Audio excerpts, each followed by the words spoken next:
इंसानों की हजार साला तारीख में हम तरक्की, नई नई खोज और पुरअसरार दुनिया की तलाश में गामज़न हैं और कायनात में ऐसे बेशुमार राज हैं जो हमसे पोशीदा हैं और आज भी हम उनकी खोज में लगे हैं।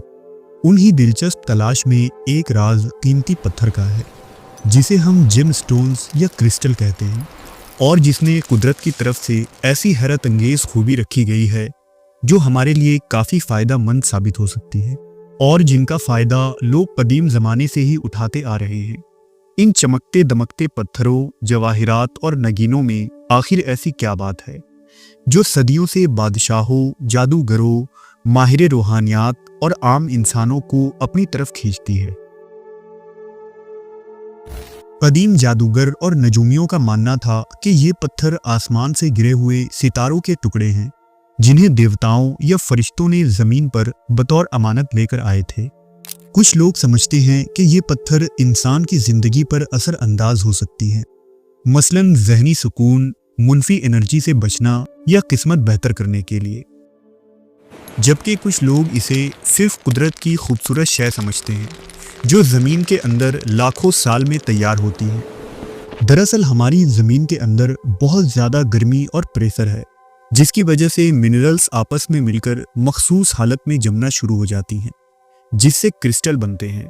अगर मुनासिब दर्जा हरारत और दबाव हो तो ये क्रिस्टल निहायत ही शफ़ाफ और चमकदार शक्ल में बनते हैं। वहीं कुछ पत्थर वोल्केनों के लावे में, कुछ समुंदर के तहों में तो कुछ ज़ेरे ज़मीन छुपी हुई हैं। कदीम ज़माने के लोग और कदीम तहजीबों में क्रिस्टल को रूहानी, जादुई और शिफा बख्श ताकतों का जरिया समझा जाता था। कदीम यूनानियों का अकीदा था कि जवाहिरात जमी हुई बर्फ है जो कभी नहीं पिघलती। इस चीज को देवता बॉक्स से जोड़ा जाता था। रूमी सिपाही जंग में हेमाटाइट लगाते थे ताकि दुश्मन का वार न लगे। मिस्री तहजीब में लोग समझते थे कि क्रिस्टल मौत से बचाव और ताकत की अलामत है। मिस्री लोग याकूत और दूसरे कीमती पत्थरों को मरने के बाद फिरौनियों के मम्मी के साथ दफन करते थे ताकि अगली जिंदगी में इनकी हिफाजत हो। कदीम हिंदुस्तान के वैदिक तहजीब में भी जवाहिरात को इल्म नुजूम के लिए इस्तेमाल किया जाता था। नीलम और पुखराज को शनि देवता से जोड़ा जाता जो इल्म, ताकत और बरकत की अलामत थी, जबकि कदीम अमरीकी कबाइल मसलन एस्टेक, होपी और अपाची लोग इन जेम स्टोन्स को जिंदा मखलूक मानते थे। कुछ क्रिस्टल्स को वो शिफा के लिए, कुछ पत्थरों को रूहानी ताकत हासिल करने के लिए और कुछ को नजर बद और बदरूहों से हिफाजत के लिए जेवरात और लिबास में लगाया करते। कदीम अमरीकी कबाइल में सबसे पुरअसरार कबीला मायान की तरफ मंसूब 13 क्रिस्टल स्कल्स हैं जो शफ़ाफ क्वार्टर्स क्रिस्टल्स से तराशे गए थे। मायान तहजीब के लोगों का मानना था कि इस कायनात में 12 ऐसे सितारे हैं जहां जिंदगी का वजूद है और हर एक क्रिस्टल स्कल में उन 12 सितारों का इल्म पोशीदा है।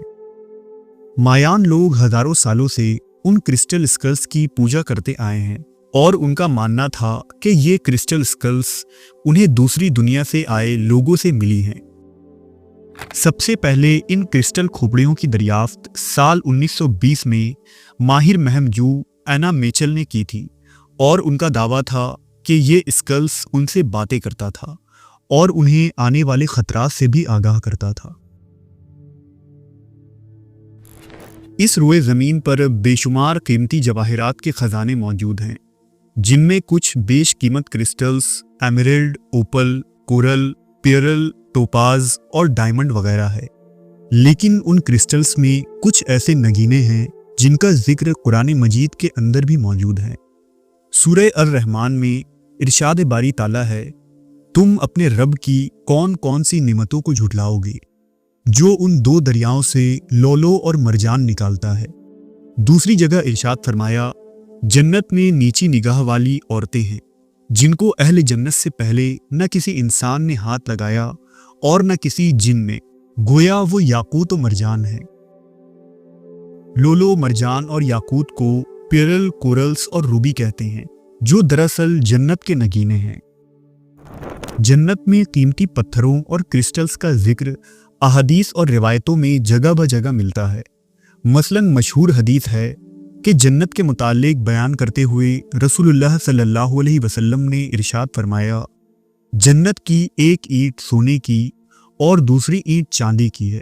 جنت کا کیچڑ خوشبودار ہے اور اس کی مٹی سرخ زعفران کی ہے، اور جنت میں پڑی ہوئی کنکریاں دراصل موتی اور سرخ یاقوت ہیں۔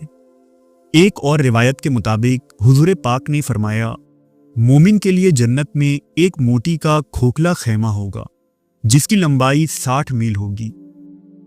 معراج کی رات جب رسول اللہ صلی اللہ علیہ وسلم کو جنت میں لے جایا گیا تو وہاں آپ نے ایک نہر دیکھی جس کا پانی شہد سے بھی زیادہ میٹھا اور رنگ برف سے بھی زیادہ سفید تھا۔ حضور کو بتایا گیا کہ اس نہر کا نام کوثر ہے۔ کوثر کی تہ میں موتی اور یاقوت بکھرے پڑے نظر آ رہے تھے۔ اس نہر کے دونوں کنارے موتیوں اور یاقوت سے بنے ہوئے تھے، اور کوثر کے کناروں پر کھول والے موتیوں کے ڈھیر لگے تھے۔ اس نہر کے کنارے ایک کرسٹل کا بنا محل بھی نظر آ رہا تھا۔ جنت کے ان خوبصورت نگینوں اور کرسٹلز میں کچھ کرسٹلز ہماری اس زمین پر بھی بھیجے گئے ہیں، لیکن یہاں ان کرسٹلز کی خوبصورتی کو ختم کر دیا گیا، ورنہ ان کی روشنی سے مشرق اور مغرب دونوں روشن ہو جاتے، اور یہ دو یاقوت حجر اسود اور مقام ابراہیم ہیں۔ قرآن مجید کے اندر سورہ النمل میں ملکہ بلقیس کے واقعے کا ذکر آتا ہے کہ جب وہ سلیمان علیہ السلام کے محل میں آئی تو محل کا فرش ایسا تھا جیسے پانی بہہ رہا ہو، لیکن دراصل یہ فرش شیشے یا کرسٹل سے بنا تھا اور نیچے پانی اور مچھلیاں تیر رہی تھی۔ ملکہ سبا نے سمجھا کہ یہ پانی ہے اور اپنے کپڑوں کو اٹھا لیا۔ اس واقعے سے ظاہر ہوتا ہے کہ سلیمان علیہ السلام کو اللہ نے ایسی کاریگری اور کرسٹل سازی کا علم دیا تھا جو عام انسانوں کے لیے ناممکن لگتا ہے۔ بائبل کے بک آف کنگز میں بھی آتا ہے کہ سلیمان نبی کے پاس قیمتی پتھروں، ہاتھی دانت سونے اور شفاف پتھروں کی بھرمار تھی، جبکہ توریت کے حوالے سے یہ بات کہی جاتی ہے کہ زمرد کو شہر بیت المقدس کی سنگ بنیادوں میں استعمال کیا گیا تھا۔ خیمہ عبادت کی جگہ جنات کے ذریعہ کانکریٹ کی مضبوط عبادت گاہ بنوائی تھی جس میں قیمتی پتھر تراشے گئے تھے، اور اس میں یاقوت اور سونے چاندی کی تختیوں اور قیمتی جواہرات بھی جڑے گئے تھے۔ اس عبادت گاہ کی دیواروں پر قیمتی موتیاں لگائی گئی تھی۔ ان جواہرات کی چمک اور روشنی اس قدر تھی کہ رات کے وقت علیحدہ سے مستقل روشنی کی ضرورت نہیں ہوتی تھی۔ زمرد کرسٹل سے جڑا ایک مشہور واقعہ ذوالقرنین علیہ السلام کا ہے جسے البیرونی نے بیان کیا ہے۔ کہتے ہیں کہ جب ذوالقرنین ایک سفر پر روانہ ہوئے تو وہ دنیا کے ایک تاریک اور اندھیری جگہ میں داخل ہوئے۔ وہاں کچھ چمکتے پتھر بکھرے تھے جو گھوڑوں کے پاؤں کے نیچے ٹوٹنے لگے۔ اس پر انہوں نے اپنے ساتھیوں سے کہا، یہ پتھر توبہ کے پتھر ہیں، جو انہیں اٹھائے گا وہ اپنے اس عمل پر پچھتائے گا، اور جو انہیں نہیں اٹھائے گا وہ بھی پچھتائے گا۔ کچھ لوگوں نے ان پتھروں کو اٹھایا جبکہ کچھ لوگوں نے ان پتھروں کو نہیں اٹھایا، اور جب وہ لوگ دنیا کے روشن والے حصے میں پہنچے تو انہوں نے دیکھا کہ جو پتھر انہوں نے اٹھایا تھا وہ اصل میں زمرد تھا۔ جن لوگوں نے زمرد اٹھائے انہوں نے اس بات پر افسوس کیا کہ انہوں نے زیادہ کیوں نہیں اٹھایا، اور جن لوگوں نے نہیں اٹھائے وہ لوگ بھی پچھتائے کہ انہوں نے کیوں نہیں اٹھایا۔ دراصل زمرد یا ایمرلڈ دنیا کے سب سے قدیم اور پر اسرار پتھروں میں شمار ہوتا ہے، اور جسے صدیوں سے جادو، روحانی طاقت اور شفا کے لیے استعمال کیا جاتا رہا ہے۔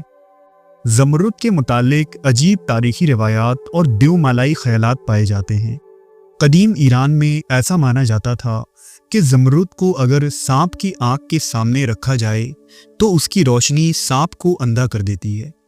قدیم مصر میں زمرد کو دیوتا توت کا تحفہ سمجھا جاتا تھا، اور توت کی لکھی گئی تحریر کو بھی اسی پتھر پر کندہ کی گئی تھی، جسے ایمرلڈ ٹیبلٹ کہتے ہیں۔ قدیم زمانے میں جواہرات کے بارے میں کئی اہم کتابیں لکھی گئیں جن میں ان کے طبی، روحانی اور جادوئی اثرات کا ذکر ملتا ہے۔ یونانی فلسفی تھیوفراسٹس نے डी लैपर्डिबस नामी एक किताब तहरीर की जिसमें उन पत्थरों की खुसूसियात की तफसील मौजूद थी। पहली सदी ईस्वी में प्लिनी द एल्डर ने नेचुरलिस हिस्टोरिया नामी 37 जिल्द की किताब तहरीर की, जिसमें मुख्तलिफ मौक़ों पर मुख्तलिफ पत्थरों के फ़ायदे और उनके इस्तेमाल का तरीका लिखा गया था। वही मशहूर क्रिस्टल मरजान या रेड कोरल्स, जिसका जिक्र कुरान मजीद में भी मौजूद है, इसे तिब में एक अहम दर्जा हासिल है, जिसे माहिरीन तिब अद्वियात में इस्तेमाल करते आए हैं। मरजान का जिक्र कदीम यूनान, फारिस और अरब दस्तावेज़ात में मिलते हैं। जालिनूस से लेकर इब्न सीना तक मरजान का इस्तेमाल तिब्ब यूनानी के अद्वियात में होता था, जिससे कई बीमारियों का इलाज होता, मसलन दिल की बीमारी, दिमाग की कमजोरी और वसवसा वगैरह। इन जेम स्टोन्स में एक बेशकीमत पत्थर अकीक है, जिसे कदीम तहजीबों में ताकत, हिफाजत और फतह के लिए पहना जाता था। फिरौन मिस्र के मकबरों से भी ये नगीने बरामद हुए हैं। कदीम रोमी लोग इसे विक्ट्री स्टोन यानी फतह का पत्थर मानते थे। रिवायतों के मुताबिक हज़रत मोहम्मद सल्लल्लाहु अलैहि वसल्लम के पास भी एक अंगूठी थी, जिसमें मुहम्मदुर रसूलुल्लाह कुंदा था और उसमें अकीक पत्थर जड़ा था। आप सल्लल्लाहु अलैहि वसल्लम उस अंगूठी को अक्सर दाएं हाथ के छोटी उंगली में पहनते थे। हुजूर की वफात के बाद ये अंगूठी हज़रत अबू बकर, उमर और हज़रत उस्मान के पास रही। रिवायतों के मुताबिक एक दिन मदीना के एक कुएं के पास बैठकर हज़रत उस्मान उस अंगूठी से खेल रहे थे और उसे अपनी उंगलियों से निकालकर फिर अंदर डाल रहे थे। इसी दौरान गलती से ये अंगूठी उस कुएं में गिर गई। हज़रत उस्मान ने सहाबा कराम के जरिया उस कुएं के पानी को खाली करवाया, मगर बहुत तलाश करने के बावजूद भी वो अंगूठी न मिल सकी, जिससे हज़रत उस्मान को बहुत अफसोस हुआ। मवर्रिखीन ने लिखा है कि उस अंगूठी के गुम होने के बाद से ही फितनों का ज़हूर हुआ और इस्लामी खिलाफत में बगावत, शोरश और खून रेज जंगों का आगाज़ हुआ। उस अंगूठी के गुम होने के बाद से फितनों की इब्तदा सिर्फ एक इत्तफाक था या कुछ और, इसका जवाब देना ज़रा मुश्किल है।